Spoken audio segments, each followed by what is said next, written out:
So, welcome back, students, to the new class in which we will study the Turkish invasions and Delhi Sultanate from the book Trail Class 7 ICSE with Devisha Sri Saxena.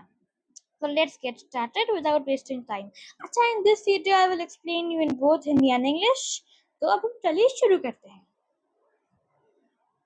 The Turkish invasions and the Delhi Sultanate. So, what are these Turkish invasions? What is the Delhi Sultanate? So, in this slide, we will study about that. अच्छा, अब simple सी बात है, Turkish invasion मतलब invasions मतलब एक तरह से लड़ाई जाना या कैप्चर करने के लिए जाना या लूटना, लाइक लूटना, इन्वेजन्स या फिर कैप्चर करना, कैन से, ठीक है ना. Like in literal meaning, we will say invasions means the act of entering another's country or territory with army with the intention to capture it. मतलब हमला करना. कान से आक्रमण हिंदी में कहते हैं ना, हमला, है ना. The journey through the rise of Turkish power in India from the Ghazni to the Delhi Sultanate.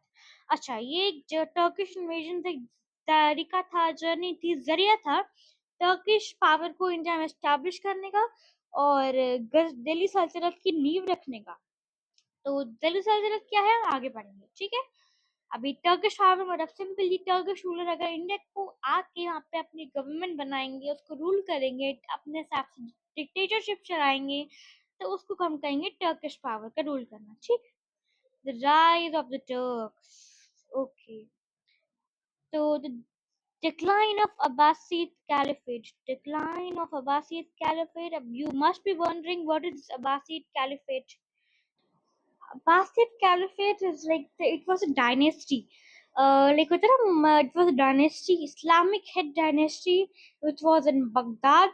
So उसका डिक्लाइन शुरू हुआ right when the Turks rise. अब जरूरी, अब ये बात तो सही है, अगर इंडिया में राइज हो रहे हैं तो बाहर भी तो थोड़ी पावर दिख ही रही होगी ना.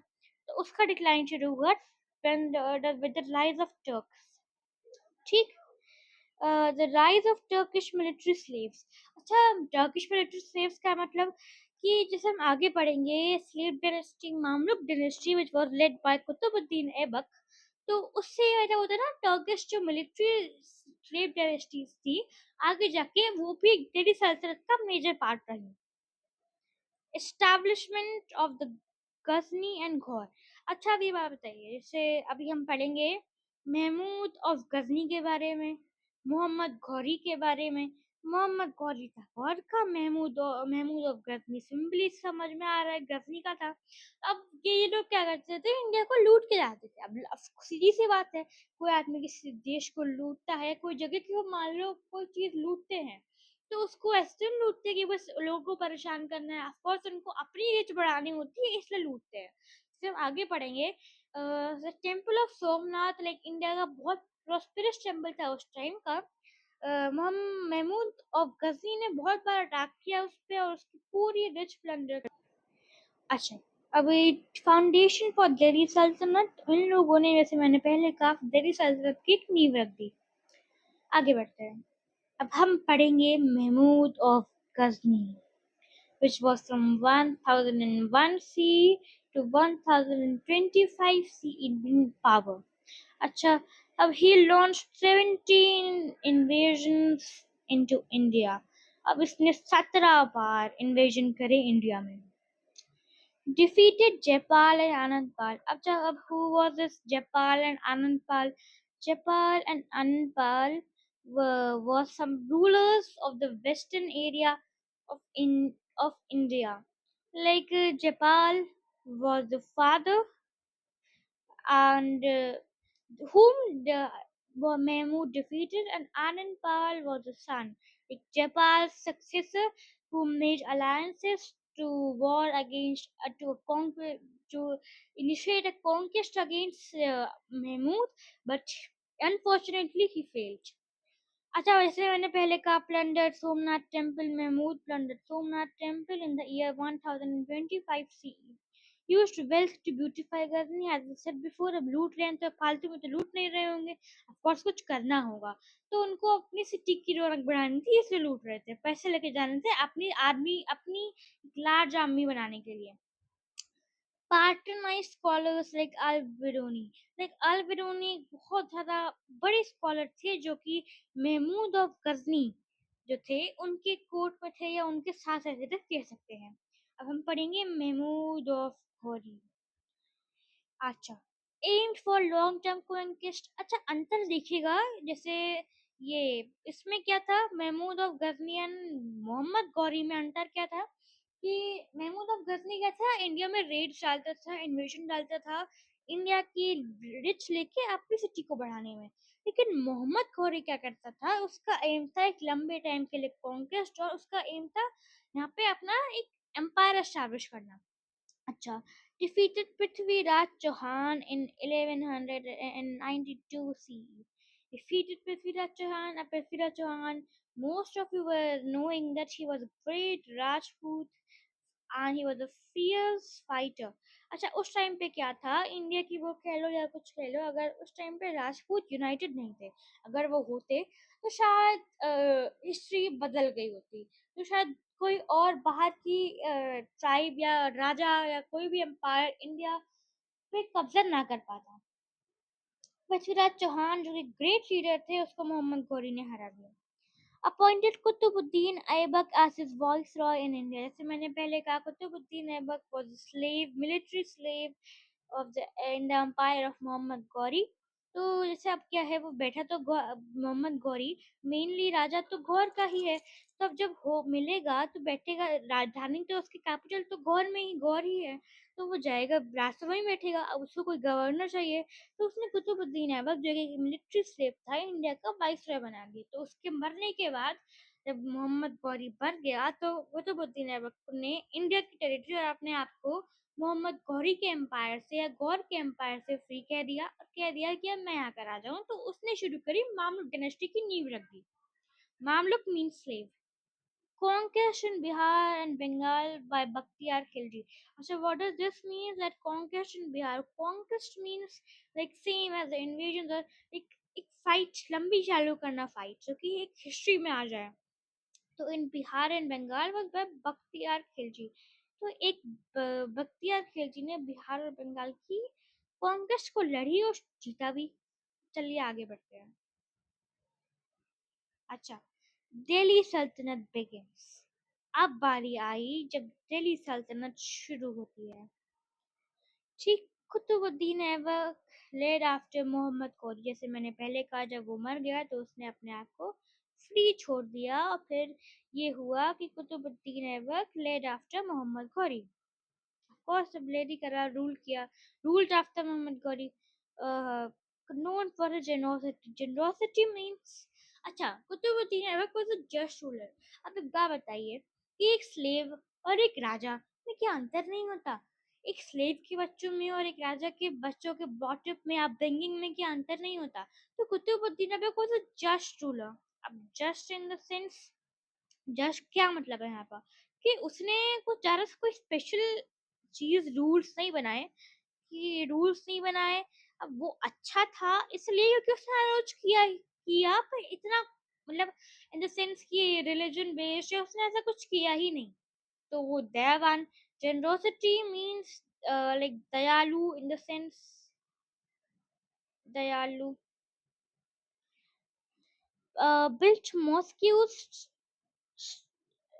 built mosques, started कुतुब मीनार।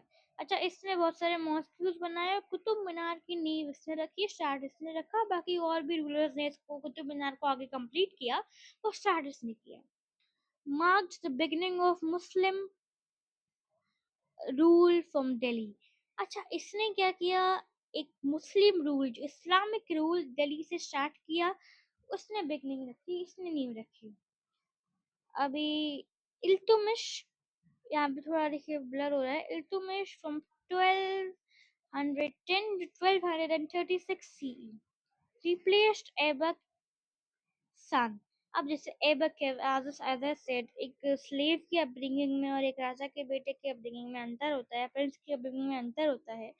तो इल्तुतमिश क्या था, कुतुबुद्दीन ऐबक का सन इन लॉ था। इसने, अब जैसे ऑफ कोर्स जो कुतुबुद्दीन ऐबक के जो बेटे होंगे उनका एक अलग तरीके से ब्रॉटअप हुआ, तो वो इतने एफिशिएंट नहीं थे। तो इल्तुतमिश ने उन पे हमला किया और दिल्ली का थ्रोन फिर उसने सक्सीड करा। हाँ, कंस्ट्रक्टेड, ये थोड़ा ब्लर हो रहा है। कंस्ट्रक्टेड एम्पायर, अच्छा इसने एक एक्चुअल एम्पायर की नींव रखी इंडिया में। एक्चुअल एक एम्पायर बसाया जो कि एक वैलिड एम्पायर था। एम्पायर इन द सेंस उसमें एक बड़ी आर्मी होनी चाहिए, बड़ा एरिया होना चाहिए, एंड ऑल एंड ऑल। अच्छा, introduced ICTAs and currency reforms.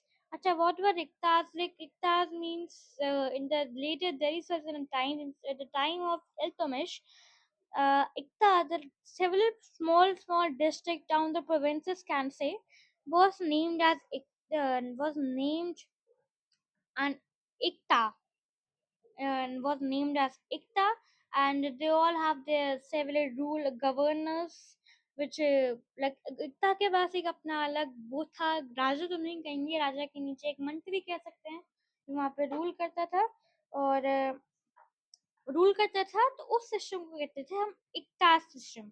और करेंसी रिफॉर्म मतलब उसने बहुत सारे करेंसी में चेंजेस लाए। और फिर पैटर्न ऑफ स्कॉलर, अच्छा इल्तुतमिश एक बहुत बड़ा स्कॉलर था और वो चाहता था कि एक स्कॉलर एक लर्नेड सोसाइटी में वो बैठे। कंप्लीटेड कुतुब मीनार, अच्छा कुतुबुद्दीन ऐबक ने कुतुब मीनार स्टार्ट करी और इनने कुतुब मीनार खत्म करी। मतलब कुतुब मीनार एक्चुअली खत्म करी, मतलब कंस्ट्रक्शन खत्म करी इन the sense,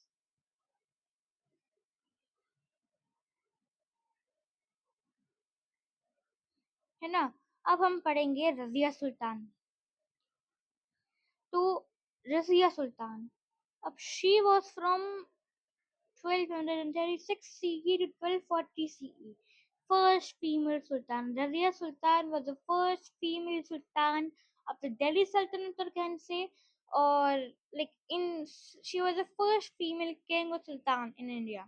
Brave, brave, just efficient. She was a very brave ruler and she was efficient. She was complete enough to rule the empire. Faced revolts, married Altunia. अच्छा क्या कहते हैं, जैसे she faced many revolts as she was the first female sultan, so the under officials didn't like it to be ruled under a woman। कहते हैं ना male dominated society. तो अब कोई आदमी male dominated society, highly male dominated society में रह रहा है और फिर क्या एक फीमेल आके उन्हें रूल करने लगी थी, तो ऑफ कोर्स उनको थोड़ा अजीब लगेगा, अच्छा नहीं लगेगा। तो उन लोगों ने बहुत कोशिश करी इसको हटाने की, और इसलिए देखिए ज़्यादा टाइम ये रह भी नहीं पाई। 36 to 40, 4 साल लगभग एक स्पान में ये रही, रूल में रही। अच्छा, इन्होंने अल्तुनिया से शादी करी जो कि एक टाइम पे खुद इनका एक बहुत बड़ा रिवॉल्ट मेकर था। Died trying to reclaim throne, Altunia से शादी करी फिर लेकिन मरी भी उसी वजह से क्योंकि उन्होंने फिर बार बार कोशिश करती रही अपना थ्रोन अपने कब्जे में वापस लाने के लिए, अपने हक में लाने के लिए। अच्छा, इनकी एक फेमस कहानी है, जैसे ये शी वाज सदिया सुल्तान क्या थी, इल्तुतमिश की बेटी। तो अब कहना चाहिए, हम बोलना चाहिए रजिया सुल्ताना, बट इन्होंने अपने आप को हमेशा एड्रेस करती थी एक मेल की तरह, और उन्होंने अपने आप को मना कर दिया सुल्ताना बोलने से, कहा कि मुझे सुल्तान बोलो। अच्छा, अब हम पढ़ेंगे Nasiruddin and rise of Balban. Nasiruddin, who was this Nasiruddin and Balban? Nasiruddin ruled Balban real power। अच्छा, इसका क्या मतलब है? Nasiruddin ruled Balban held their power. Nasiruddin ने रूल जरूर किया पर एक्चुअल पावर थी बलबान। तो बाकी बाद में बलबान ने भी रूल किया। तो ये भी एक दिल्ली सल्तनत के इम्पोर्टेंट वो थे। मैं फिर से कह रही हूँ, मैं शॉर्ट है, आपको लॉन्ग चाहिए हो तो आगे बताइएगा। Ghiyasuddin Balban from 1266 to 1286 CE believed in divine kingship। Divine kingship in the sense अंधाधुन राजनीति, मतलब वो कहता था कि किंगशिप, नथिंग एल्स। एक अच्छी राजनीति, एक अच्छा किंग, और मतलब किंग चाहता था कि सब लोग किंग के लिए उतना ही पैशनेट हो, और किंग भी लोग अपनी जनता के लिए, अपनी आवाम के लिए उतना ही पैशनेट हो। स्ट्रिक्ट कोर्ट डिसिप्लिन, बलवान, अच्छा एक स्ट्रिक्ट उसने एक वो करी कि उस कोर्ट में एक डिसिप्लिन बनाया, एक स्ट्रिक्टनेस बनवाई। अच्छा इसके एक फैक्ट है कि बलवान के लिए कहते थे कि इनकी कोर्ट में मजाक बनाना या हंसना अलाउड नहीं था। अच्छा सेपरेट रिवॉल्व्स, अब भाई कोई इतना स्ट्रिक्ट रूलर आ गया एकदम से, तो जनता हवाम इनको ऐसे तो नहीं मान लेगी ना, ऐसे तो एक्सेप्ट नहीं करेगी। उनके ऑफिशियल्स को भी थोड़ा वो लगेगा, वो इतना स्ट्रिक्ट है, तो उन्होंने कभी झेली नहीं, उन्होंने बहुत सारे रिवॉल्व्स करे। अच्छा जब बलवान की लेकिन एक खासियत थी, अब ये इतना स्ट्रिक्ट था तो अपने काम को लेके पैशनेट तो हो गई, तो उन्होंने आर्मी स्ट्रेंथन करी और एक अच्छा स्पाई सिस्टम बनाया, एक अच्छा एस्पिनेज बनाया।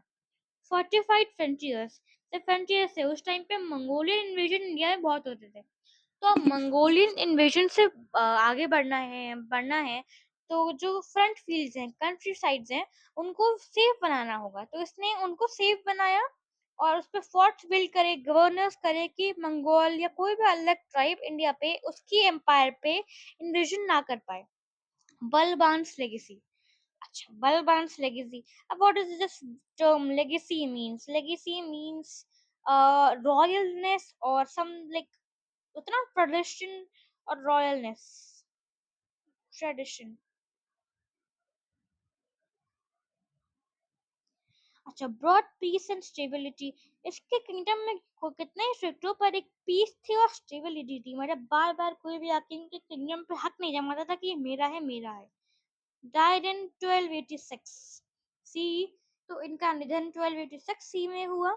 Week successors ended Mamluk dynasty, अच्छा इनके बाद जो इनके सक्सेसर्स थे उन वो बहुत ज्यादा वीक थे, उन्होंने मामलुक डायनेस्टी का एंड कर दिया। As I said Qutubuddin Aibak से मामलुक डायनेस्टी शुरू हुई, गयासुद्दीन के सक्सेसर से मामलुक डायनेस्टी खत्म हुई, खिलजी डायनेस्टी फॉलोड। अच्छा अब इनके बाद आई खिलजी डायनेस्टी पावर में।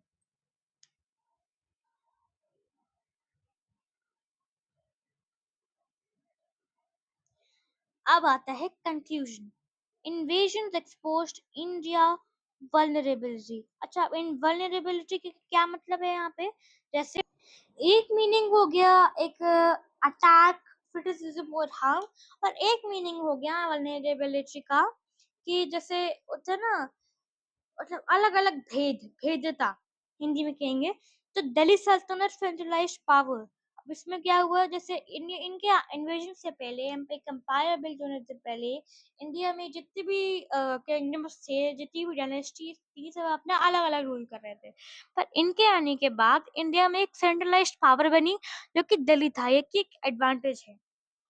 Major military political and cultural impact, अच्छा अब इतने सारे ट्राइब्स आई, इतने सारे अपने जितनी ट्राइब आई फोर्थ उतने कल्चर अपने साथ लेके आई, उतने कल्चर लेके आई, तो फिर अलग अलग इम्पैक्ट पड़े, तो इंडिया की प्रॉस्पेरिटी बहुत ज्यादा बढ़ी, इंडिया की कल्चरल सिग्निफिकेंस बढ़ी, बहुत थी वो ऑलरेडी बढ़ गई।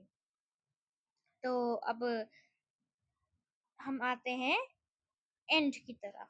तो अब थैंक यू आज का वीडियो लेक्चर अटेंड करने के लिए। अगर ये आपको अच्छा लगा हो तो आगे भी आपको द बुक ट्रेल की और अलग बायोलॉजी, फिजिक्स, केमिस्ट्री की एक्सरसाइजेस और क्लास 7 की चैप्टर्स आपको मेरे चैनल पे मिल जाएंगे, तो उनको भी देखेगा। अब कोई क्वेश्चन क्वेरी हो तो कमेंट करिएगा, मैं पूरी तरीके से कोशिश करूंगी लेट सवेर कि आपको उसका रिप्लाई करूं। Thank you, have a nice day.